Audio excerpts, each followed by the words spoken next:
আসসালামু আলাইকুম, আমি দিনা। আমার বান্ধবী আমার থেকে মার মোবাইল নাম্বার নেওয়ার পর আমার বান্ধবী সেটা তার কাছে রেখে দিছে। এটা তো আমি ভুলেই গেছি। এই সম্পর্কে আমার আর কোনো নাই যে আমি তাকে ফোন দিছি, কারণ আমি অ্যাভারেজে অনেক বন্ধুবান্ধবকে আমার ফোন নাম্বার দেওয়া মায়ের, তো সেখান থেকে আমি অত ধরে বসে নাই।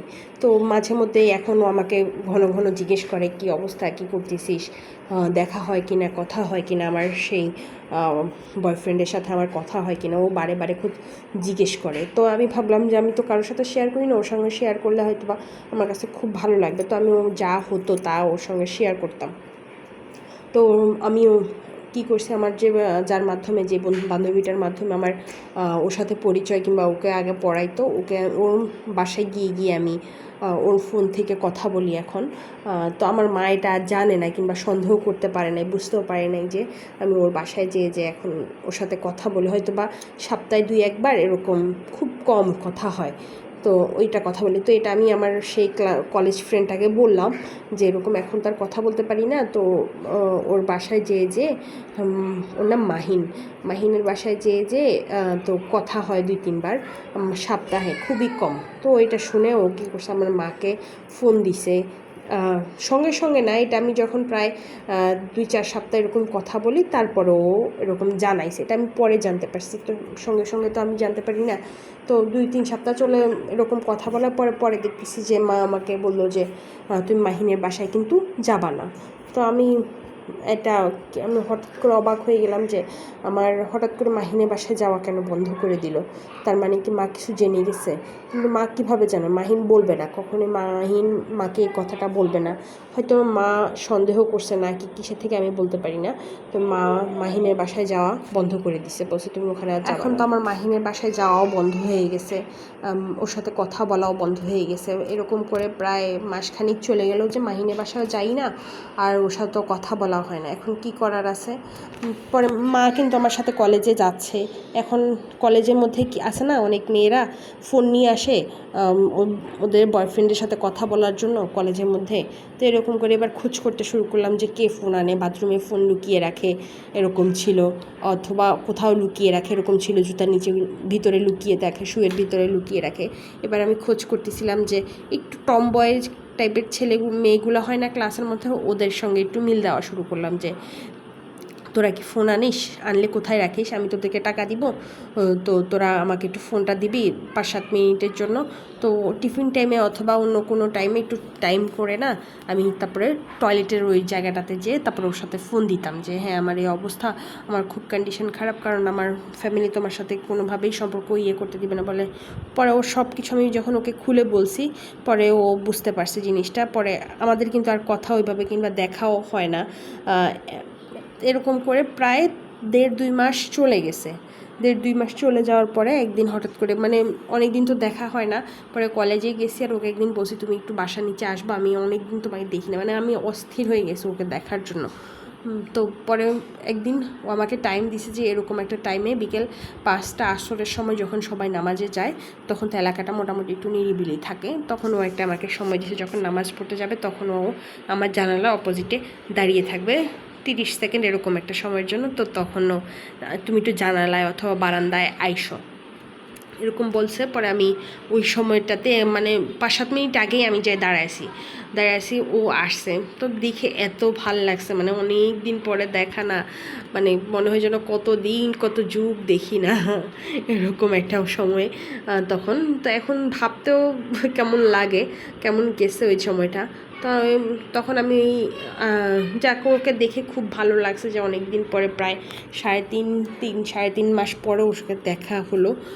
কথা তো আর এত দূর থেকে কথা আর কি বলবো, আর কথা তো বলার সময় না, অল্প একটুখানি সময়, 1 মিনিটও মনে হয় ছিল না। পরে যাকে চলে গেছে, আমার মাও জানে না যে আমরা দেখা হয়েছে কিংবা এভাবে দেখাতে করছি আমরা। পরে আমি আমার সেই কলেজ ফ্রেন্ডটাকে ওকে কিন্তু আমি বলছি যে জানিস আজকে আমার কাছে খুব ভালো লাগছে, কেন কি আমি আজকে ওর সাথে দেখা করছি। এই বিষয়টা ও আমার থেকে শুনে ও কী করছে, আমার মাকে জানাইছে যে আন্টি ও তো এরকম ওর সাথে দেখা হয় কিংবা এইভাবে ফোনে বাথরুমে যেয়ে ওর কথা বলে, এটা ও আমার মাকে জানাই দিছে। তো আমার মা বলতিছে, পরে আমি বাসায় আসছি ক্লাস শেষ, আমার মা এবার রাগ ফুলে আসে, এবার আর আমার ভাইকে আর বাবাকে আর জানাই নেই।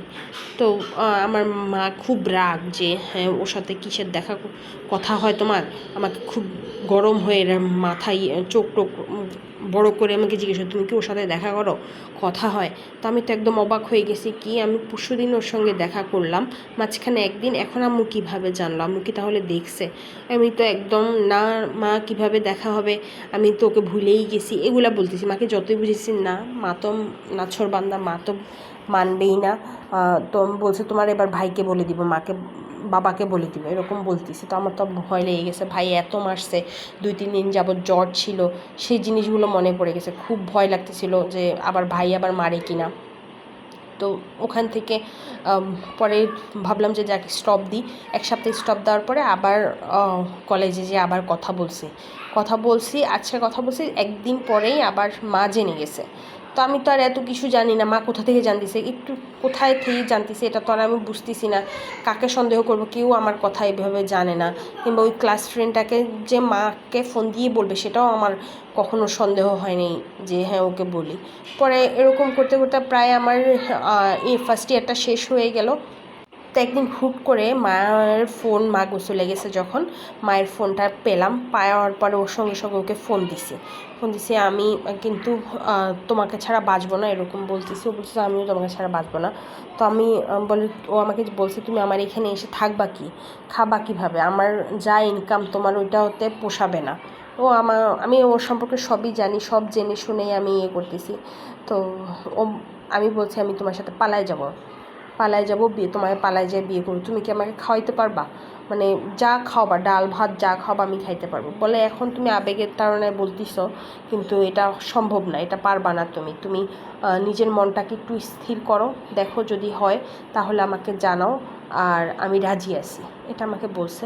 পরে তো আমি অনেক ভাবলাম, 1 সপ্তাহ যাবৎ ভাবলাম, কোনো রাত ঘুম হয় না, কি করব, কি সিদ্ধান্ত কি সঠিক নিচ্ছি না নিচ্ছি, কারোর সঙ্গে যে আলাপ করব সেটাও পারতেছি না।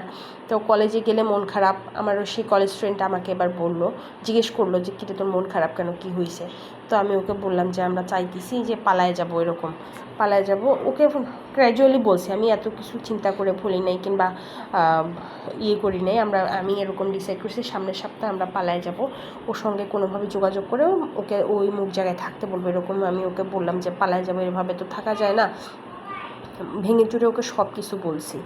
পরে যাক আমি বাসায় চলে আসছি, পরের দিন মাঝখানে একদিন যেয়ে পরের দিন আবার মা আমাকে জিজ্ঞেস করছে তুমি কি ওর সাথে কোনো সম্পর্ক আছে তোমার ফাইনাল, তুমি কি আমার কথা শুনবা না তোমার বাবাকে ভাইকে আমি আবারও জানাবো। আমার মা এবার খুব রাগ হয়ে গেছে, মা জানতে পেরে গেছে আমার সে বান্ধবী, আমি পরে জানতে পারছি আমার সে বান্ধবী আমার মাকে জানাইছে যে আমরা পালায় যাব, এরকম জানাইছে। তো জানানোর পরে মা তো এবার জানে আমরা পালায় যাব, কিন্তু আমি তো জানি না যে মা এটা জেনে গেছে। মা এখন আমার কলেজ যাওয়া বন্ধ করে দিয়েছে, আর প্রাইভেট পড়া বন্ধ করে দিয়েছে, বলছে তোমার কোথাও যাওয়া লাগবে না, কোনো পড়াশোনা করা লাগবে না, তুমি বাসায় থাকো। পরে এইগুলো এখন আমার বাবা ভাই জানে না, মা এবার এগুলো নিজে দেখতেছে, মানে আমাকে ঘর থেকে বের হইতে দিতেছে না, আমি উপর থেকে নিচে নামলেও আমার সঙ্গে সঙ্গে মা যাইতেছে, যেদিকে যাইতেছি মা ওই দিকেই যাইতেছে, মানে কোনো আমাকে আলাদা একা কোথাও ছাড়তেছে না। তো মানে এখন তো আমি হয়ে গেলাম যে আমি ওকে কথা দিচ্ছি যে সামনের সপ্তাহে আমরা চলে যাব অথবা বিয়ে করব, পালায় যাব, এরকম কথা দিচ্ছে। এখন তো মা আমার পিছু ছাড়তেছে না। এরকম করতে করতে প্রায় সপ্তাহখানিক চলে গেছে। পরে আমি শুনতে পারছি আমার মা আমার সে ফ্রেন্ডটাকে ফোন দিয়েছে, তোমার সঙ্গে কি ওর কথা হয়, তুমি একটু ওকে ফোন দাও।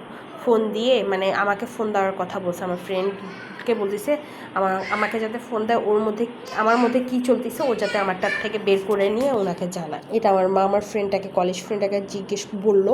পরে আমার ফ্রেন্ড আমাকে জিজ্ঞেস করলো কিরে কলেজে আসিস না কেন, অনেক দিন হয়ে গেল কলেজে যাই না, টিচারও বারে বারে জিজ্ঞেস করতেছে ওর আসে না কেন, কেউ কি তোমার ওর সাথে যোগাযোগ যোগাযোগ আছে কি না, তোমরা একটু খোঁজ খবর নাও, আসতেছে না কেন। তো এগুলো জিজ্ঞেস করছে। ও সেই থ্রু ধরে আমাকে ফোন দিছে যে স্যার তো তোকে অনেক করতেছে, খোঁজ খবর নিতেছে, তুই আসতেছিস না কেন, কোনো প্রবলেম হয়েছে কি না, এগুলো জিজ্ঞেস করতেছে হাবিজাবি। তো পরে আমি বললাম যে মা তো আমাকে বের হইতে দিতেছে না, আমরা তো পালায় যাওয়ার কথা বলছিলাম, এখন তো মা কিভাবে কি জানছে না কি জানি না, কিন্তু এখন তো আমরা তো পালায় যাব, কিন্তু সময় সুযোগ করতে পারতেছি না, ওর সঙ্গে কোনোভাবেই যোগাযোগ করতে পারতেছি না। এগুলো ওকে বলছি, পরে ও বলছে ঠিক আছে, দেখ যেটা ভালো হয় সেটাই করিস, এটা বলেও ফোনটা রেখে দিছে। তো ফোনটা রাখার পরে কি হয়েছে পরের অংশটুকু তোমরা যদি শুনতে চাও, গল্পটা একটু বড় হয়ে গেছে, যদি শুনতে চাও অবশ্যই আমার পেজটাকে ফলো করে দিও, চ্যানেলটাকে সাবস্ক্রাইব করে দিও, কে কোথা থেকে দেখছো অবশ্যই আমার সাথে থেকো, আর ভালো থেকো। আল্লাহ হাফেজ, শুভরাত্রি। কেমন লেগেছে তোমরা একটু জানিয়ে যেও।